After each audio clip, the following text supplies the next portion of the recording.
Yeah, in terms of consumer buying behavior, if you relate it to PCs versus tablets and smartphones, where do you think consumer mindshare is shifting, and the size of their wallet, how much of it goes towards what device, and which screen do you think will rule in 2015? Okay, so if I look at the overall consumer preferences, I break it down into two parts. For children, and I say children who are less than 12 years of age, it's typically the larger screen sizes, and that's why you have the desktops or the all-in-one. Typically in the 18-inch to a 23-inch is what is we see consumers' preference for that. Primarily because ergonomically that's better from a eyesight, sitting and working for the children, heat dissipation and so on and so forth. I think that's one preference that we see. From a youth point of view, for content consumption, which is primarily in terms of videos, entertainment, social media, they're all preferring screen sizes which is smartphones or tablets, but up to a maximum screen size of 8-inch is what we see a preference. But when it comes to creating content and doing some serious work, then what we see is the preference is still for the 15-inch for the students, because that's where you get the right performance and value from a student point of view.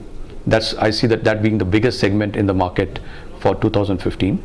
And for the young workers, as they get into the working life and they see that they want lighter and thinner machines, in that segment we see the 13-inch gaining more popularity because of the form factor being more thin.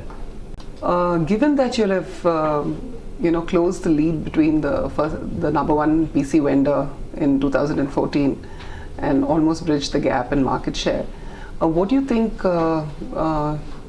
what is your projection for this year? Will you beat the number one vendor and get the number one slot, and what is your strategy to get there? So the way I would look at it is that there's a huge opportunity in the market for us. We are expanding, we're making from a distribution point of view two-pronged strategy. One is to be present in close to about 1,000 cities have a direct presence. We are today present in close to 900 cities. The second strategy is to be present in close to 600 cities with Dell exclusive stores. Have about 825 stores by the end of the year. We are very much on track. We are at close to about 470 stores at the end of April in close to about 350 cities. So I think with these two we will be able to cater to the larger population that wants to buy the PCs, which exists in tier 3, tier 4 and tier 5 cities.